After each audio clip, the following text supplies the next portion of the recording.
Okay, I'm going to take a stand here. No more skirting around this. The Chicago Bears have an opportunity to do something no one in the NFL wants them to take advantage of. The NFL hates this.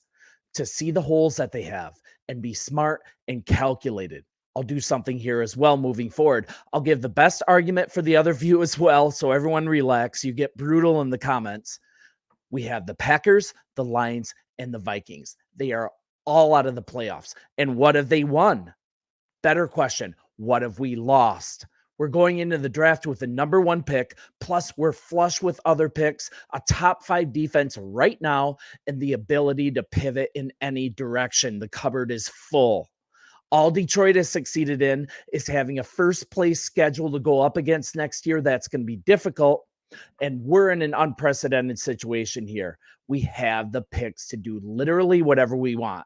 And I'll argue that we have a quarterback that has shown us that he can win games. The proof is there if you look at it objectively. Look at the Lions once again, for example. Fields, coupled with a good, I'll argue, even great defense right now, was enough to dominate them for 7 quarters. We need to take the opportunity to fill the holes necessary to become great. And the thought that you need 350 yards passing from your quarterback each game to win, that's a very narrow focus, and it's not altogether true. We just saw something with Lamar Jackson. He took his team to the AFC Championship game with 150 yards passing, 100 yards on the ground, and it was a dominant performance. What did he have? What did he have to go with it? A dominant defense, strong in the trenches on both sides, a good running game, an upgrade at the wide receiver position from the previous year, and a dynamic tight end. Do I need to go further? You see the similarities, right? With a smart offseason, not falling for the something shiny trap, this could be us only with better receivers. Our GM has shown us something. He doesn't care what people outside of Hallis Hall think.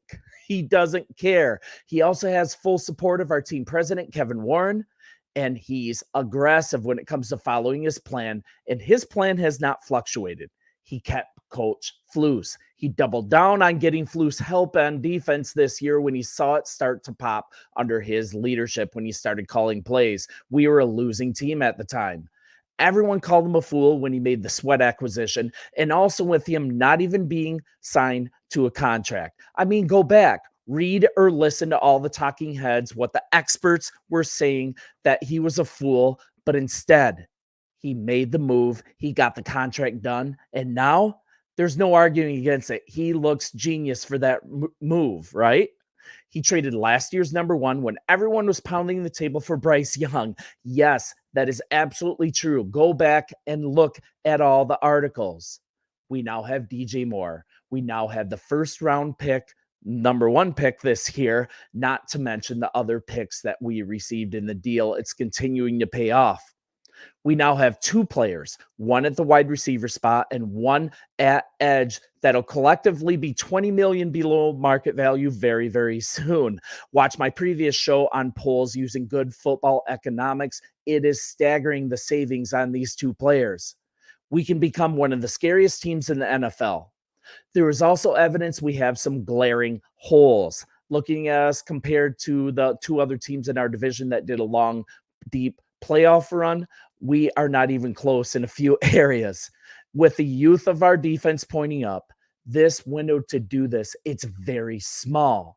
And we have to take advantage of these contracts that we have. Tyreek Stevenson on a rookie contract, 65 tackles, 4 picks.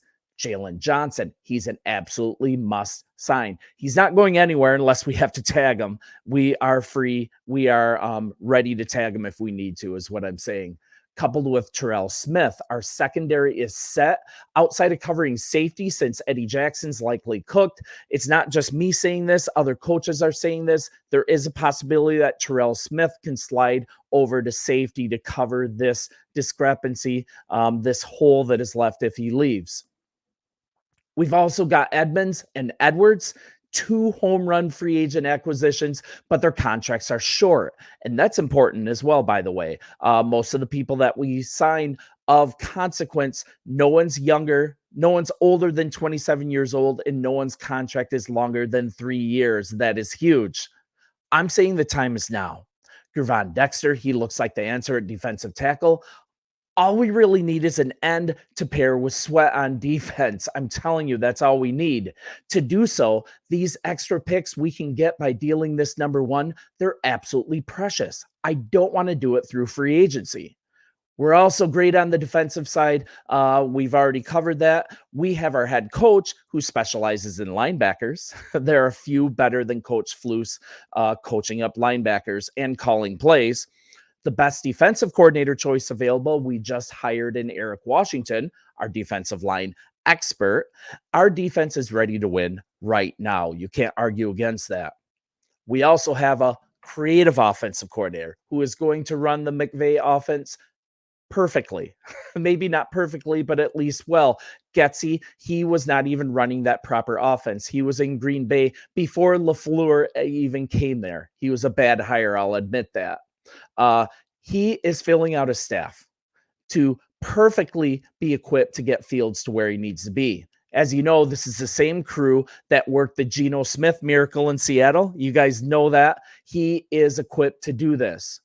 We also need these picks to now turn our energy towards strengthening the offense. This is where we need lots of help.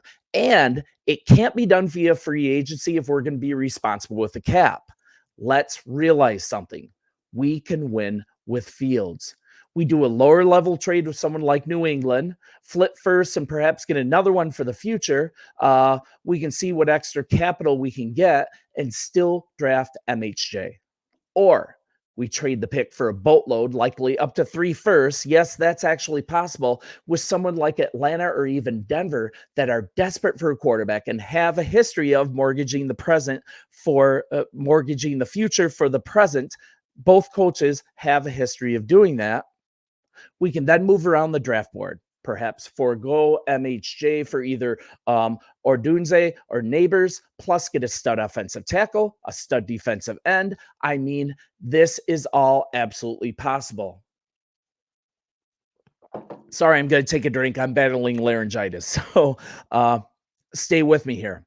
On top of this, we can be set up to be in the same situation for multiple years to come. This same situation of having multiple firsts for several years moving forward. This can continue to roll. And yes, I recognize something. Caleb, he could be all that he said that people are saying he is. He could be all of that. But if we place him on the same team with the same issues, I don't care who he is, he will struggle in the same way. We would also need to turn to free agency to fill these holes in order to compete if we draft Caleb and we don't get extra draft capital, putting us in salary cap purgatory in upcoming years. We've done that in the past and we cannot do it now. You also look at a team like Kansas City. Sure, they are completely different than us. I mean, we have polls that was one of the architects of that. But you notice something? Mahomes goes through most of the playoffs with only being sacked once. One time. I'm not saying Fields is Mahomes. I'm not even saying Caleb is Mahomes, but the ability to build in the trenches economically is absolutely necessary to compete long term. There's also one more thing that's missed. We have one more year on the Fields rookie deal. Plus, we have the 5th-year option. There's time before he gets paid. We don't have to immediately reset the clock, reset the market at quarterback. We have some time. There's time before he gets paid. We'll be able to have tons of blue chip talent on rookie deals elsewhere to offset future costs, plus the ammo to pivot later at quarterback if Fields proves to truly not be the guy that I think he is. I mean, there's room for that being possible, guys. I admit that. I'm going to keep taking this. I'm going to keep talking this through. As well as the argument for Caleb. You guys, I am not going to be one-sided for this. I appreciate you guys. Let's be courteous in the comments. I like other viewpoints and welcome them, but let's really talk this out. I think this is an incredible opportunity that only comes I don't know if this opportunity ever comes again for us as a team. And this is unprecedented to have so many pivots, to have the ability to stockpile number one picks in the future, because we already have a quarterback that we can win with. It's not who Caleb is, it's the specific situation that our team is in and what is good for our team. You guys, I'll see you in the comments very soon. Bear down. You guys have been so supportive. And hey, it's so good to be us right now. See you soon.